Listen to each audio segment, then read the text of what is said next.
Hello everyone, আসসালামু আলাইকুম। কেমন আছেন সবাই? নিশ্চয়ই ভালো আছেন। আমরাও ভালো আছি আলহামদুলিল্লাহ।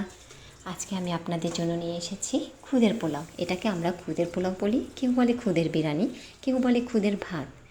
প্রথমে চালগুলোকে ভালো করে ঝেড়ে বেছে নিব যাতে কোনো ময়দা মাটি না থাকে, এবং পরিমাণ মতন পর্যাপ্ত পরিমাণে পানি দিয়ে ভালোভাবে পরিষ্কার করে কচলে কচলে চালগুলোকে ধুয়ে নিতে হবে।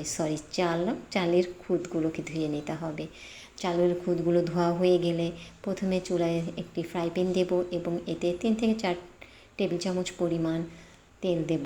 কুকিং অয়েল দিয়ে সেটা গরম হয়ে গেলে এতে 1 মুঠো পেঁয়াজ দিয়ে দেব এবং 2টো তেজপাতা এবং 1.5 ইঞ্চি পরিমাণ দারুচিনি, 2টা এলাচ দিয়ে একটু ভাজা ভাজা করব। পেঁয়াজটাকে একটু ভাজা ভাজা করে নেব।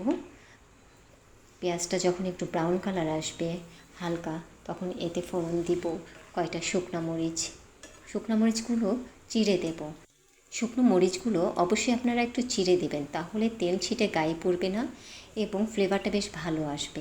এবার পেঁয়াজ মরিচ যখন ব্রাউন কালার হয়ে যাবে তখন এতে দেব আস্ত জিরে, 1/2 চামচ আস্ত জিরে দিয়ে আর একটু ভাজা ভাজা করে নেব।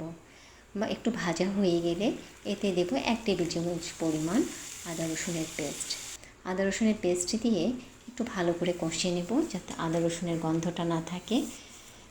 আদা রসুনটা কষানো হয়ে গেলে এতে আগে থেকে ধুয়ে রাখা চালের খুদগুলো এর মধ্যে দিয়ে দেব। এর ভেতরে দিয়ে ভালো করে এই চালগুলো নেড়ে দেব। ভালো করে চালগুলো একটু ভাজা ভাজা করতে হবে। ভালোভাবে ভাজা হয়ে গেলে এই চালের ভেতরে আমরা পর্যাপ্ত পরিমাণ পানি দিয়ে দেব। আমি কিন্তু এখানে চালের খুদ নিয়েছি 1/2 কেজি। আপনারা 1/2 কেজি খুদ নিলে 1/2 কেজি খুদের জন্য 1 কেজি কম নেবেন পানি। আপনারা একটু মেপে দিয়ে দেখে নেবেন যাতে আবার খুদগুলো গলে একদম নরম হয়ে যেন না যায়। পোলায় চাল পানি যেভাবে মেপে দিয়ে থাকেন এই খুদের চালেও আপনারা পানিটা মেপে দেবেন। এবং এতে ভাজার সময় 1 চা চামচ লবণ দিলাম। লবণটা দিয়ে আর একটু নেড়ে চেড়ে ভেজে নেব। ভেজে নিতে দেখবেন একটি সেন্ট বের হয়ে আসে। তারপরে দিয়ে দিব পরিমাণ মতন পানি দিয়ে এখন খুদগুলোকে ভালোভাবে নেড়ে দেব যাতে কোথাও দলা পেকে না থাকে। সুন্দর করে নেড়ে দিব চারদিক থেকে। খুদ যদি থেকে থাকে ফ্রাই প্যানের গায়ে সেগুলো নামিয়ে দেব, দিয়ে ভালো করে নেড়ে দেব। এই খুদের পোলাওটা খেতে কিন্তু বেশ ভালো লাগে। আপনারা অবশ্যই বাসায় একবার ট্রাই করবেন এবং আমাকে কমেন্ট করে জানাবেন প্লিজ কে কে করেছেন এবং কেমন লাগলো আপনাদের খেতে। এটা কিন্তু বিভিন্ন রকমের ভর্তা দিয়ে খাওয়া হয়ে থাকে। ভর্তার রেসিপি দেখতে চাইলে আমাকে কমেন্ট করে জানাবেন। ঢাকনা দিয়ে রেখেছি বলক তোলার জন্য এবং বলক উঠে এসেছে এবং মাখো মাখো হয়ে গেছে।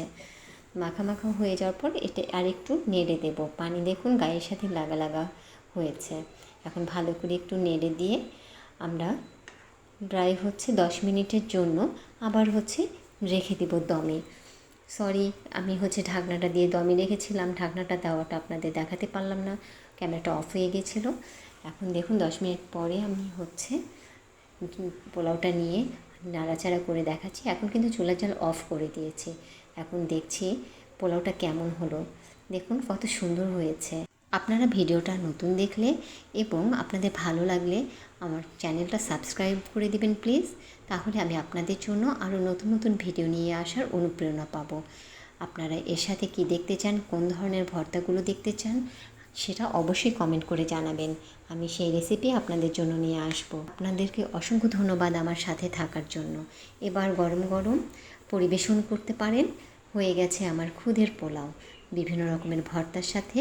গরম গরম সকালে অথবা রাতে খাবারে জমে যাবে খাবারটা। আপনাদের সবাইকে ধন্যবাদ। আল্লাহ হাফেজ।